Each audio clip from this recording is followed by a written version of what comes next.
kawinnya di Singaparna. Terus lambat laun alhamdulillah ayeuna mah di Singaparna itu udah mulai tumbuh banyak sanggar. Di Man Cipasung sudah tumbuh kesenian, sudah open bar pisan. Berarti kan kemajuan keseniannya sangat melesat gitu. Untuk saat kita lagi ngegarap tentang Singaparna. Macam oratorium lah.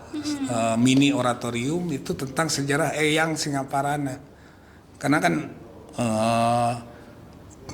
nama Singaparna itu dari mana sih? Sejarahnya bagaimana gitu? Jadi kita throwback ke belakang gitu kan? Iya, itu di Tasikmalaya, khususnya di kabupaten ada 359 rumpun kesenian. Ternyata di Tasikmalaya itu, khususnya di Singaparna itu banyak potensi yang harus kita gali gitu. Kita harus beri ruang.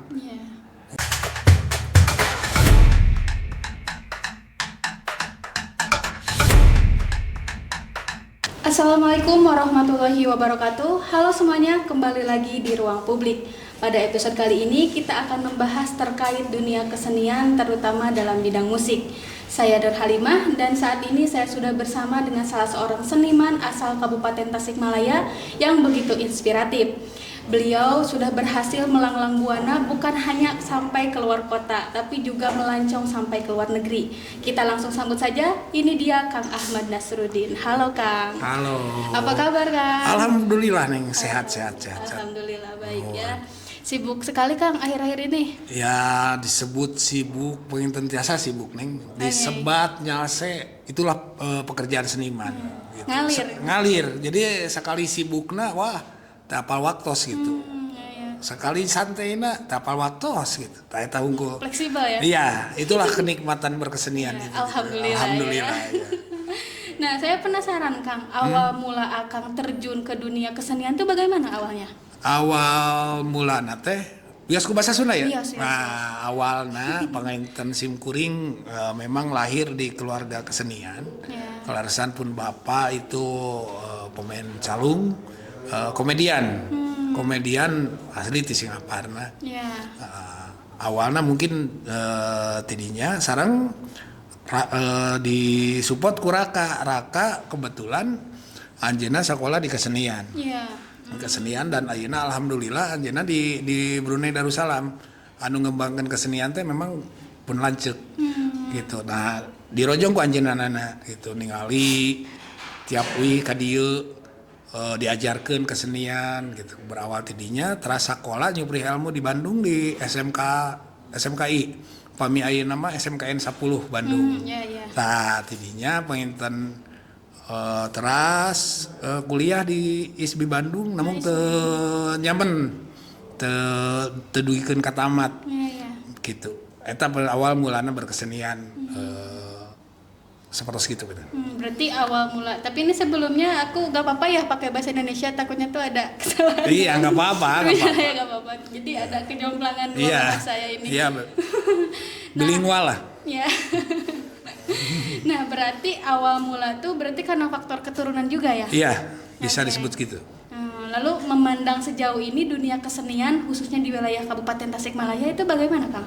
Wah, kalau sekarang itu memang banyak perkembangan ya di khususnya di kabupaten atau khususnya di ibu kota kabupaten ya. Karena saya dulu di Singaparna. Saya tahun 2003 itu mulai di Tasik di Singaparna. Awalnya di mana, Kang? Di Singaparna. Pas di Singaparna pisan di Pasar Baru rumah saya. Kebetulan pada waktu itu benten sareng kota-kota nu sanes. Kota nu sanes mah karena kesenian itu sangat erat kaitanannya. Namun di Singaparna mah itu sangat diharamkan pada waktu itu. Tidak boleh sekali kesenian itu. Itu kan ka simkuring ngawulang di Man Cipasung ningali eta teu kenging pisan Neng. Gitu. Akhirnya ieu kedah kumaha ya strategina gitu. Terus ngadamel sanggar di bumi. Kawinna di Singaparna. Terus lambat laun alhamdulillah ayeuna mah di Singaparna itu udah mulai tumbuh banyak sanggar, di Cipasung sudah tumbuh kesenian, sudah open bar pisan. Berarti kan kemajuan keseniannya sangat melesat gitu untuk saat ini gitu. Terus kaula mudana ayeuna mulai respon terhadap kesenian. Kalau dulu mah kan untuk kelompok band musik modern itu banyak, tapi untuk tradisi masih tidak ada untuk anak-anak muda. Kalau sekarang kan banyak potensi-potensi anak muda gitu. Oke, berarti Akang ini menjadi salah satu pelopor terbentuknya sanggar di wilayah Singaparna ya Kang? Mungkin seperti itulah. Oke, tapi alasan dulu kenapa ada pelarangan itu alasannya kenapa Kang? Ya itu karena keislaman itu. Karena kan di pesantren ya ada beberapa mungkin ada beberapa pendapat bahwa musik itu haram, melalaikan atau gimana lah itu. Seperti itulah. Gitu. Okay. Tapi alhamdulillah lama kelamaan makin banyak orang yang terbuka ya, lagi generasi mudanya. Betul. Okay. Lalu Akang sendiri ini kan mendirikan RL Studio ya sebagai ownernya. Nah itu bisa diceritakan nggak awal perjalanannya? Ya awal perjalanannya itu sebetulnya RL itu Ringkang Liberty itu 2 sanggar. Kalau Ringkang itu bergerak di musik, Liberty itu bergerak di dance. Perpaduan. Kebetulan si Liberty ini sanggar kakak saya juga. Dulu itu Ringkang itu di Singaparna. Panggung saya itu jalanan nih. Panggung sanggar Ringkang itu bukan di tempat-tempat panggung tapi di jalanan. Kadang-kadang kita bikin perform itu di pinggir jalan, kadang di pasar, kadang di mana. Terus dimana-mana gitu. Iya. Terus ya yang privat atau bukan privat masuk kadang-kadang bukan orang kesenian, warga sekitar saja gitu. Okay. Tapi respon masyarakat gimana Kang waktu melihat perform Akang pertama kali nih misalkan di jalanan gitu gimana? Alhamdulillah antusias. Sampai pada waktu itu saya pernah bikin event ngedatangin 50 negara ke Singaparna dengan komunitas Walk the Peace gitu. Itu kapan? Tahun 2009 kalau saya salah. Ya, di Singaparna. Terus ada juga dulu program Trans TV itu Sep ala Parah Queen. Datang ke sanggar. Nah, dari sana mungkin masyarakat ketika datang macam Trans TV itu kan bisa jadi pendongkrak juga. Oh, ini positif ya, alhamdulillah. Bisa didukung, terbuka gitu didukung. Berarti ini namanya unik banget kan RL Studio, berarti Ringkang Liberty. Liberty itu aku langsung tertuju ke patung yang ada di Amerika yang di New York gitu. Kebebasan. Iya. Berarti. Karena emang seni itu bebas mengekspresikan. Kebebasan, iya bebas ekspresi gitu. Oke, lalu menurut masyarakat gitu ya yang akan ketahui seberapa penting sih seni bagi masyarakat gitu? Mungkin untuk di masyarakat dibilang penting bisa, dibilang tidak juga bisa, gitu. Karena kebutuhan kesenian itu kadang-kadang magic, ya. Kalau udah masuk ke kesenian tidak bisa keluar. Itu yang uniknya. Saya banyak dan alhamdulillah dari sanggar saya itu udah melahirkan teman-teman itu membikin sanggar lagi. Jadi beranak gitu ya. Iya, sampai ada anak didik tuh datang ke sanggar, Kang, kusabab abi mah dididik pinter ku Akang, abi mah mau ngabantuan Akang di Ringkang. Tapi abi mah rek nyieun sanggar. Mandiri. Iya.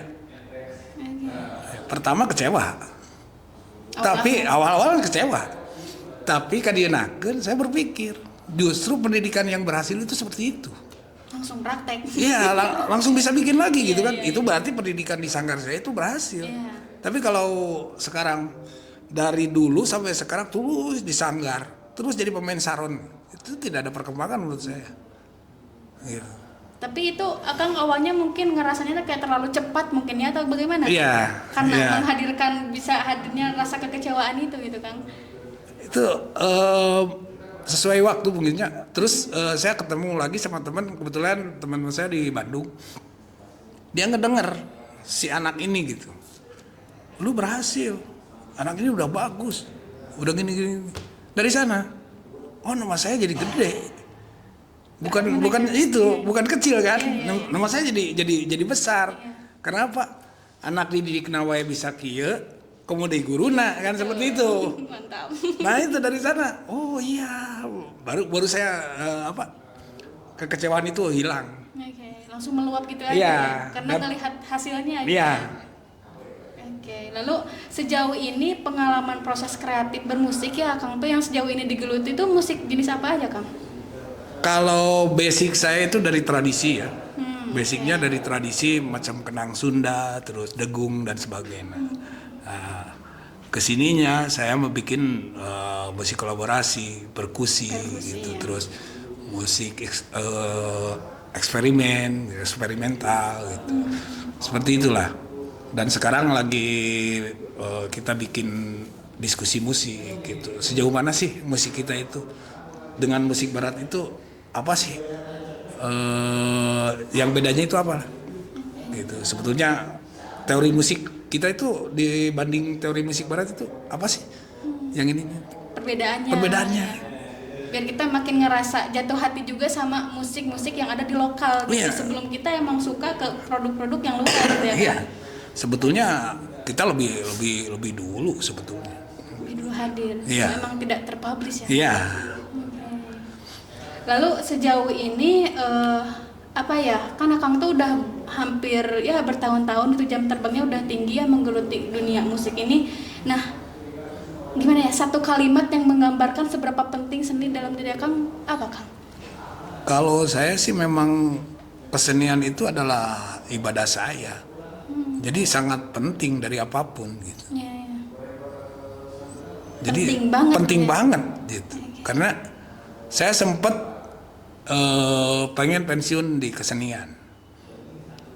Udah stuck gitu. Kenapa tuh Kang stucknya? Jenuh kah atau gimana? Ada titik jenuh. Ada titik jenuh. Iya. Wah, saya ini harus berhenti di kesenian. Ah, berhentilah. Saya bikin kafe di Cipasung, bikin kafe. Tapi nggak bisa. Ketika bikin kafe, tetap kan, wah, kayaknya perlu perform nih. Iya. Tetap lagi. Iya, buat naikin kafe itu. Iya. Akhirnya tetap bikin perform juga. Gitu. Musik lagi. Bahkan di kafe saya kan dulu itu si Kang Diwan bikin kuluwung itu di kafe saya ada diskusi sastra, diskusi apa. Ternyata nggak bisa, makanya tadi saya bilang ketika masuk di kesenian tidak bisa keluar. Itu. Kalau udah bahasa tuh ya lanjut aja. Udah gitu. Itu yang terasa sama saya gitu. Iya, menarik sekali. Oke. Lalu sampai saat ini KP-nya tuh berada di mana, Kang? Kalau sekarang KP udah enggak. Udah enggak. Kalau KP. Kalau sekarang itu kan kebetulan studio itu di Padakemang kalau sekarang. Iya, Padakemang. Di Padakemang di dekat Galunggung gitu. Di sana. Mungkin next ke depannya insya Allah kita ada KP ada apa gitu. Ini lagi dirancang sama teman-teman. Oke, lalu terkait rencana garapan ke depan ini sejauh ini apa aja, Kang? Nah, kebetulan garapan yang dihadapi ini saya itu bikin kumpulan sanggar-sanggar se-Singaparna. Jadi saya di Beungkeut gitunya, di Beungkeut 16 sanggar nu aya di Singaparna. Nah, kita lagi ngegarap tentang Singaparna. Macam oratorium lah. Mini oratorium itu tentang sejarah Eyang Singaparna. Karena kan nama Singaparna itu dari mana sih? Sejarahnya bagaimana gitu. Jadi kita throwback ke belakang gitu kan. Iya. Dan itu sekarang lagi digarap sama teman-teman sama 16 sanggar itu. Ya kebetulan saya penggagasnya saya sama teman-teman diskusi. Ayo kita bikin. Mudah-mudahan ini menjadi pemantik khususnya untuk sanggar di wilayah kabupaten gitu. Cuman saya yang dekat aja dulu, Singaparna dulu aja gitu, yang bisa terjangkau gitu. Mungkin next ke depannya itu bisa se-Kabupaten Tasik atau se-Tasikmalaya gitu, bikin iya gitu. Karena ternyata menarik setelah digarap sama teman-teman. Kang, nah saya tadi ajakan, oh ayo atuh. Ternyata mereka rindu gitu. Kita proses kreatif bareng gitu, sama-sama gitu.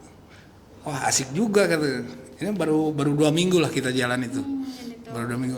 Rencana performnya itu tanggal 9 Agustus. Di mana Kang? Di Lapang Heli, Cipasung.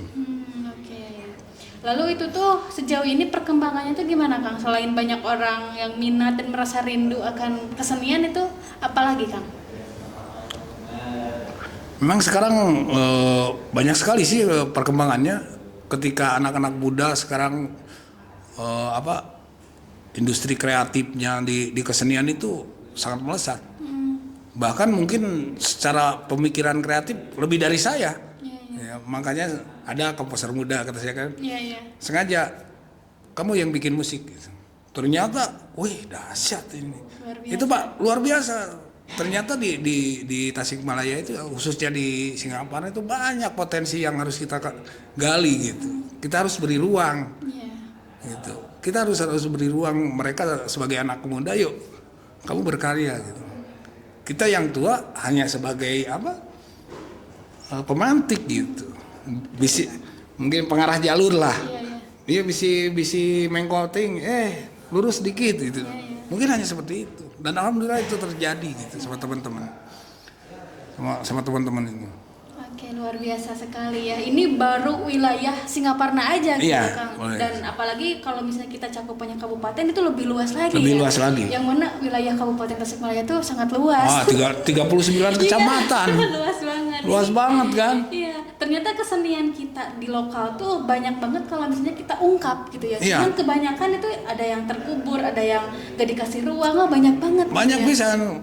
Dulu waktu saya sekolah itu di Tasikmalaya, khususnya di kabupaten ada 359 rumpun kesenian. Satu rumpunnya itu entah 10 entah berapa gitu. Lagi. Iya, satu rumpunnya itu kan belum tergali semua. Iya, luar biasa. Itu. Oke. Lalu saya juga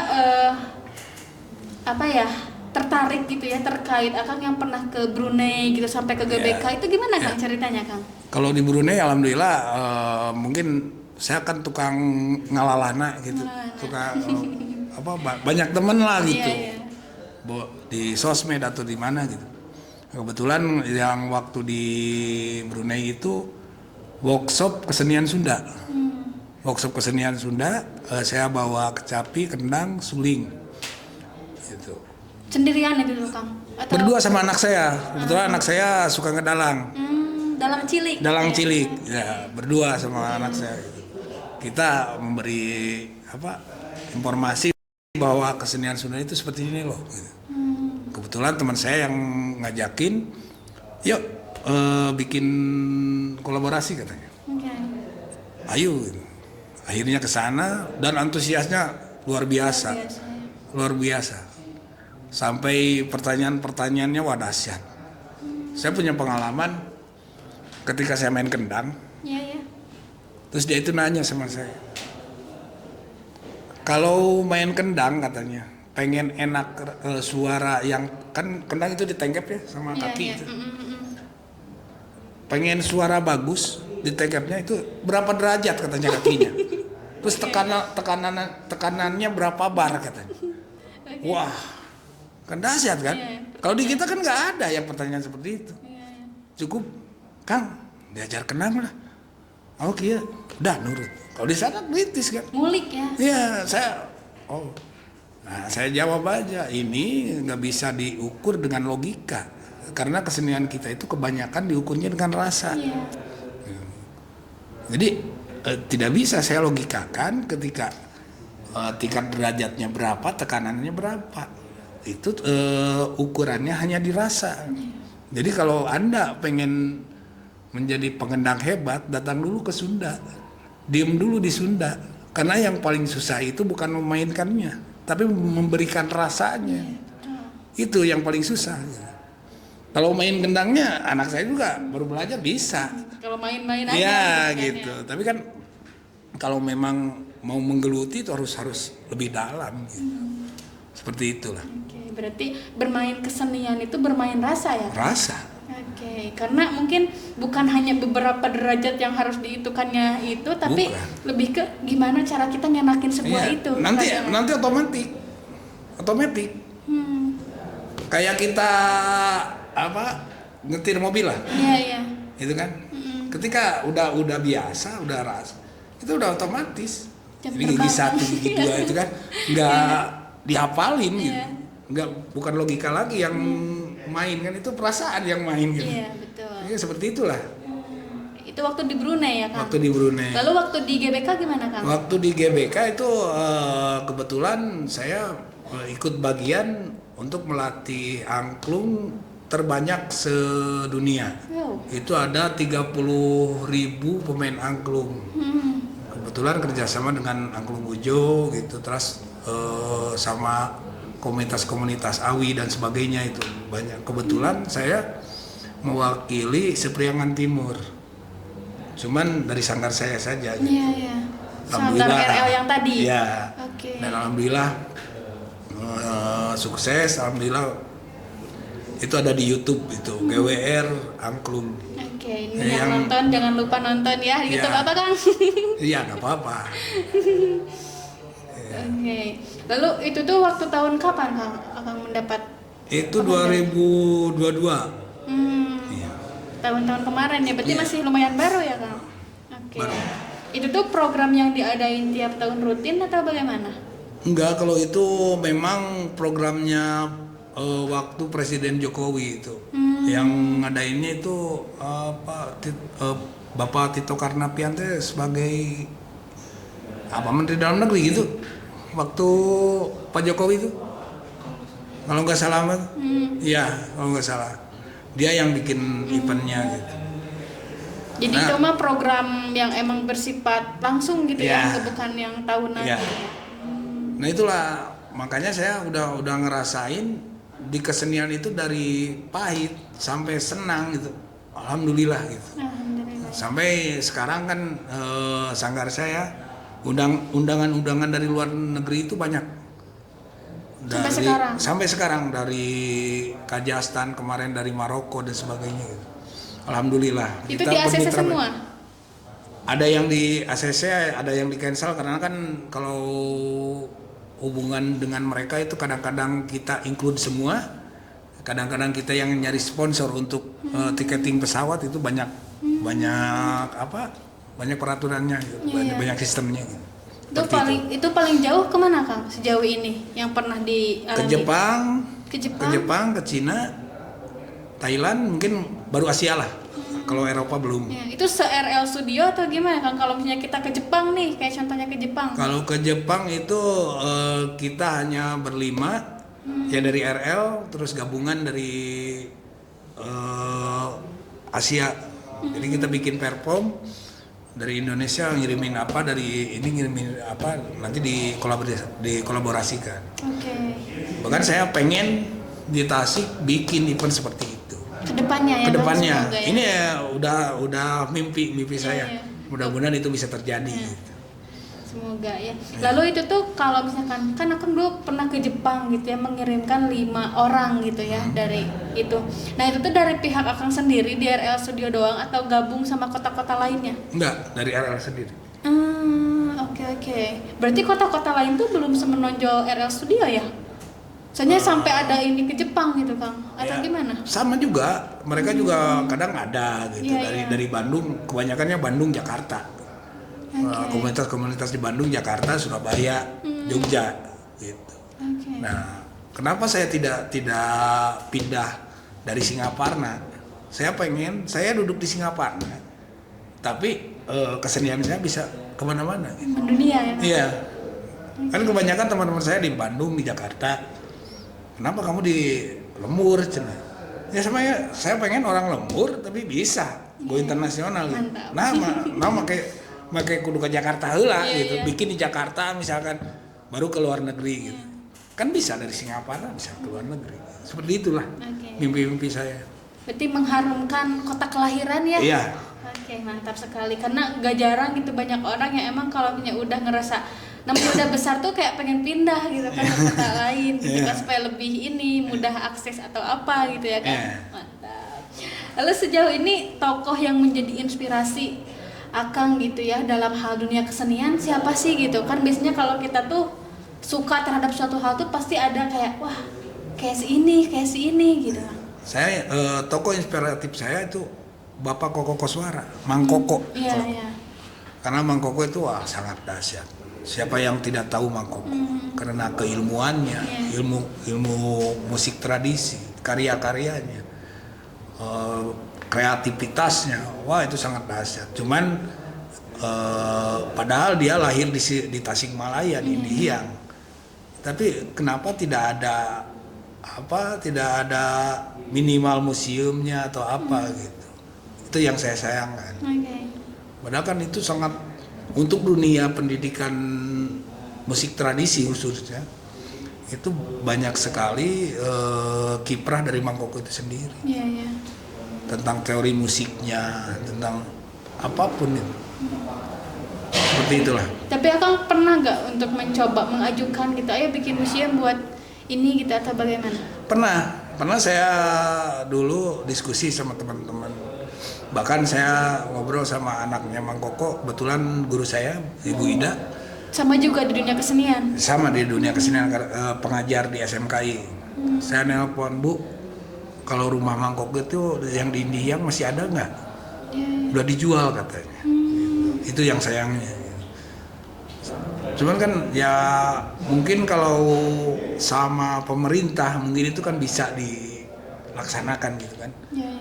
Saya dari dulu punya impian seperti itu, tapi ya mungkin belum ada celahnya mungkin. Mudah-mudahan kedepannya mudah-mudahan ladang podcast ieu juga aya nu nelpon, Kang ayo orang nyen museum. Nah. Semoga ya. Iya gitu kan, tidak menutup kemungkinannya. Gitu. Ujuk-ujuk aya, Kang orang nyen museum ya.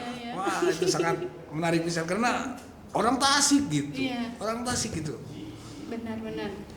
Semoga ya yang nonton ini siapapun itu ya bisa tergerak hatinya ya berkolaborasi dalam membangun museum orang-orang hebat di wilayah Kabupaten Tasikmalaya ya. Betul. Oke, terus sejauh ini Kang kita berbicara terkait kondisi saat ini gitu ya. Kan sekarang ini arus digitalisasi itu membuat dunia kesenian tuh semakin kompleks gitu. Ada yang tradisional, modern hingga ke musik-musik barat gitu ya. Nah, cara Akang itu ngenalin ke anak-anak muda gitu khususnya ya anak-anak yang masih anak-anak sekolah gitu yang notabene biasanya banyak sukanya tuh ke hal-hal yang emang lagi viral-viral gitu ya kan. Nah, gimana sih cara menjelaskan atau cara mengenalkan seni tradisional itu ke anak-anak? Ya kadang-kadang kita ngikut dulu viral juga gitu. Ya. Macam misalkan siapa sih yang viral di dunia kesenian ya? Iya. Si A, kebetulan teman saya panggil ke Tasik. Ngopi di sini. Saya kenalin, ini orang hebat. Kadang-kadang ada yang tahu dia datang sendiri, pengen belajar dan sebagainya. Seperti itulah. Terus saya yang ikut mereka gitu, bukan mereka yang datang. Gitu. Tapi saya yang ngedirect mereka. Macam seperti ini gitu. Yuk ngopi. Kalau saya dari dulu ngajakin teman-teman berkesenian itu enggak, ayo latihan, enggak. Tapi ngopi ya. Di sanggar gitu. Ngopi. Obrolan kopi itu wah dahsyat. Sumber inspirasi. Dahsyat. Asli itu bisa mendongkrak. Akhirnya mereka itu datang. Kadang-kadang saya seperti ini. Saya manggung misalkan, saya jadi tukang kenang. Saya bawa asisten, bawain kenang kok. Bawa. Saya kasih uang. Dari honor saya bagi. Nih buat kamu. Dapat uang kan? Iya dong. Seperti itu. Dan akhirnya mereka diminum dulu. Iya. Santai aja Kang. Akhirnya mereka, oh kalau gini tuh dapat uang ya. Iya, apalagi kalau kamu udah profesional, bisa kemana-mana. Terus saya publish gitu. Saya lagi di Brunei. Kadang-kadang ke teman-teman di Sanggar, saya telepon. Saya lagi di Brunei nih. Ini ladang kenang ya. Saya mau numpak kenang gitu. Itu saya numpak kenang ke Jepang, numpak kenang ke mana. Itu buat mereka, wah nyanyi bisa ngedang maning, bisa ke luar negeri gitu. Cantang tuh bisa ngedrama gitu. Seperti itu. Buat inspirasi teman-teman gitu. Lalu biasanya rentang usia gitu anak-anak muda yang akan suka gimana ya, ajak mereka gitu untuk suka ke dunia kesenian, rata-rata rentang umur berapa, Kang? Kalau saya dari umur 25-an sampai ke anak-anak, nyampe orang tua, nyampe semua lapisan. Nyampe semua lapisan. Dengan gaya mereka gitu. Saya mengikuti mereka. Kenapa? Ini aja, kenapa saya tidak pakai ikat, kenapa saya tidak pakai baju gitu. Karena supaya tidak ada gap dengan mereka. Dan pakai ikat, pakai pangsi itu ada waktunya. Ketika saya perform, ketika saya jadi narasumber budayawan, gitu, baru saya pakai gitu. Tapi untuk kita gaul sama orang jalanan ya, kita jadi orang jalanan dulu. Menyesuaikan dulu. Betul. Kan kita yang siar untuk kesenian. Bukan, kan kebanyakan, yuk masuk Sanggar, kamu belajar dong kesenian. Ya, saya tidak ngerti kesenian buat apa gitu. Tapi kalau kita yang masuk dulu ke mereka gitu, dengan gaya mereka, dengan gaya jalanan, nongkrong di jalan, dan akhirnya ngobrol kesenian tanpa sadar dia itu, wah iya. Itu yang saya lakukan dari dulu gitu sampai sekarang. Jadi pendekatan yang emang tidak memaksa gitu, secara halus. Kalau dipaksa kan nggak ada kalau dipaksa. Lalu menurut Akang gitu ya, sejauh ini penting nggak sih pendidikan itu dalam dunia seni gitu loh? Penting. Bagaimana nih, Kang? Karena dunia pendidikan itu pendokumentasian ya. Ketika kita mendokumentasikan sesuatu itu dengan ilmiahnya, dengan akademisinya itu sangat penting. Gitu. Menurut saya tentang akademisi itu sendiri, karena wilayah pendokumentasian, wilayah penelitian itu harus ada sekolahnya gitu. Itu yang paling penting gitu. Berarti pendidikan sepenting itu juga gitu, selain hanya langsung kita ke Sanggar atau ke komunitas ya. Berarti harus ada basic yang menghujam diri kita dulu gitu ya. Lalu Akang sejauh ini gitu ya dalam menggeluti dunia musik, ada gak sih pengalaman paling seru atau pengalaman paling terharu gitu yang sejauh ini Akang geluti? Yang paling seru itu dulu kan saya suka bikin juga gamelan, tapi gamelan Brunei yang namanya gulintang Brunei. Saya yang bikin sama di Sanggar. Tiba-tiba diekspor aja ke Brunei. Tiba-tiba saya kerjasama dengan musisi Brunei ke Jepang, berangkat ke sana. Nah, sama teman saya itu, Bang, nggak usah bawa gulintangan katanya. Udah ada di sana, di Jepang itu udah ada buatan Akang. Oh siap sih. Pas datang ke sana nih, si gulintangan buatan saya di museum dipakai kaca itu kan. Etalase gitu. Di etalase. Begitu saya datang, waduh, ini buatan saya. Itu keharuan saya. Terharu ya, merasa dibanggakan ya. Iya kan. Untuk saat ini kan belum belum pernah mengalami. Pas datang ke sana di pusat kebudayaan kalau di sini malah saya lupa lagi namanya. Datang ke sana ke kedutaan Brunei gitu. Itu dia langsung. Kata teman saya kan tahu nih, Kang ini nih buatan Akang tuh ini katanya. Iya katanya. Wis, itulah. Satu kata yang terucap dulu gimana, Kang? Wah. Mantap sekali ya. Ternyata emang kesenian tuh bukan hanya gimana ya di dunia di dunia Indonesia aja gitu, tapi di dunia luar negeri juga ternyata tidak sekaku itu gitu. Enggak. Justru mereka itu lebih menggali lebih dalam daripada kita. Sebetulnya kita tuh sangat luas, sangat kaya. Sebetulnya kan banyaknya kadang-kadang ngobrol jeung masyarakat awam, mending di luar negeri daripada di Indonesia. Bohong. Padahal lebih enak itu di Indonesia. Surgana dunia itu Indonesia menurut saya. Kenapa tuh Kang? Sok ayeuna di luar negeri geus makan hayang ngarokok hese. Oke. Satu aja. Kalau di kita rek jalan-jalan, rek kumaha ngarokok bebas. Ya, justru kebebasan yang paling mahal. Oke. Saya pernah kan di Jepang. Serasa di lembur ya, ngarokok hareupeun hotel carekan ku polisi. Smoking area. Iya. Itu ada tempat merokoknya. Tempat merokok itu kayak dulu mah telepon umum nih. Kecil. Kecil. Satu orang berdiri. Ngadep tembok ngerokok. Enaknya di mana coba? Nikmatnya di mana? Enggak ada. Terkungkung ya kan? Terus kan kalau di kita mau dagang, Iya. punya rumah, di depan ada space, ada kemampuan bikin bala-bala, gitu kan? Tinggal bikin, Iya. langsung dagang. Kalau di sana nggak ada. Kalau di sana kalau kita mau jualan harus izin dulu ke pemerintah, kita mau bikin bala-bala. Nunggu dulu izin, udah ada izin baru bikin bala-bala. Itu kan kebebasan kita yang punya, yang enak kita.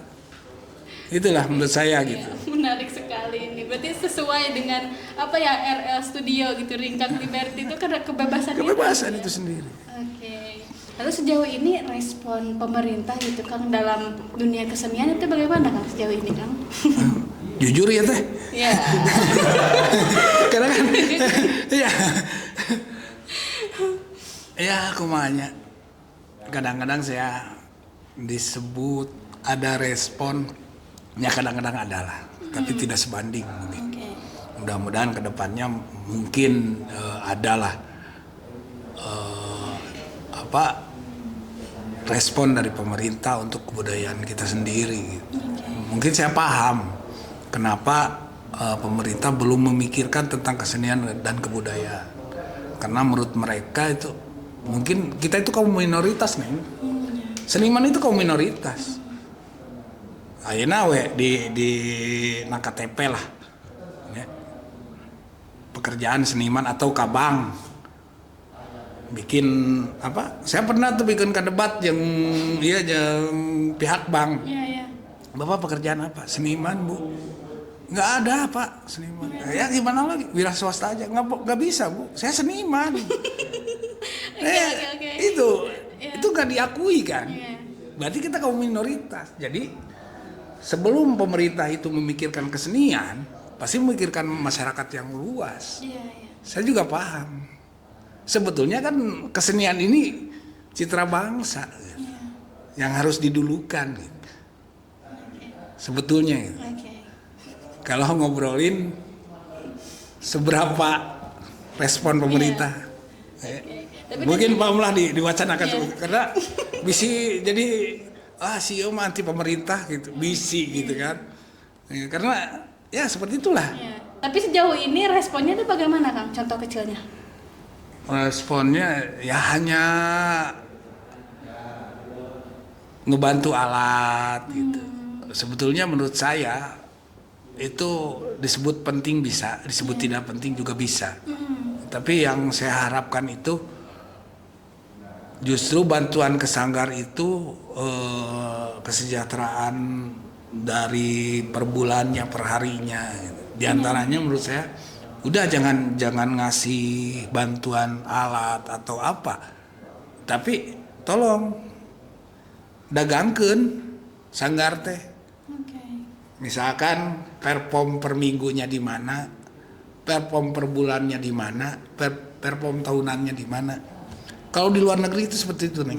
Terjadwal ya? Iya, jadi kalau kita udah terdaftar di pemerintah, itu agenda mainnya itu udah disediain. Untuk main di luar negeri per berapa bulan, itu udah diagendakan. Itu kan hidupnya kesenian itu di sana, bukan kita dikasih alat, kasih modal, akhirnya dikasih bantuan gamelan dijual. Iya, data iya jangan sama poe tuh Neng. Tuh, ya. Yang paling penting kan keseharian, gimana untuk menjaga kesejahteraannya gitu. Makanya sekarang teh saya mau rencana mau bikin itu apa LPK tentang musik. Kedepannya, mudah-mudahan terjadi gitu. Karena menurut saya itu paling penting itu kesejahteraan. Jadi bukan hanya dukungan berupa infrastrukturnya aja gitu, tapi dukungan support dan ya motivasinya juga ya. Semoga kedepannya mungkin pihak-pihak terkait itu bisa membantu gitu para seniman ya, khususnya di wilayah Kabupaten Tasikmalaya, terkhusus di Singaparna. Di Singaparna. Soalnya ini udah keren banget, sudah melancong ke luar negeri gitu kan. Karena kan Singaparna itu ibu kota kabupaten tuh Neng. Ya, tapi wajah Singaparna wah dahsyat sekali kan. Ibu kota kabupaten Singaparna tapi yang terdahsyat itu wajah Singaparna.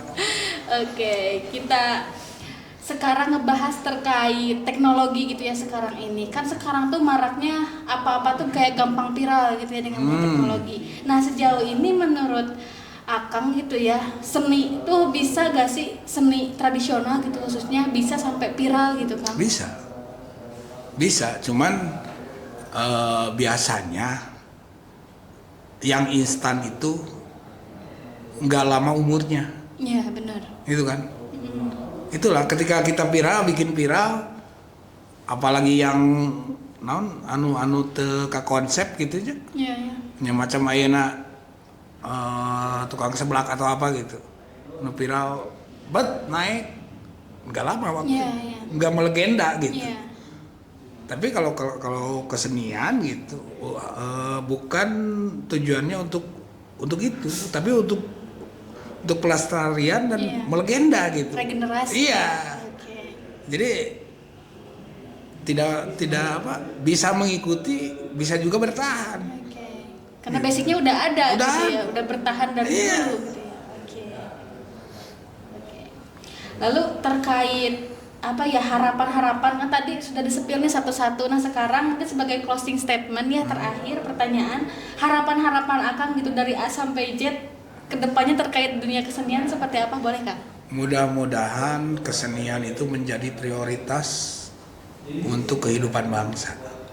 Itu menurut saya. Mudah-mudahan masyarakat itu antusias dengan kesenian, dan kesenian itu akan menjadi kesejahteraan terhadap pelaku-pelaku kesenian itu sendiri. Itu. Siap. Eta panginten sakit.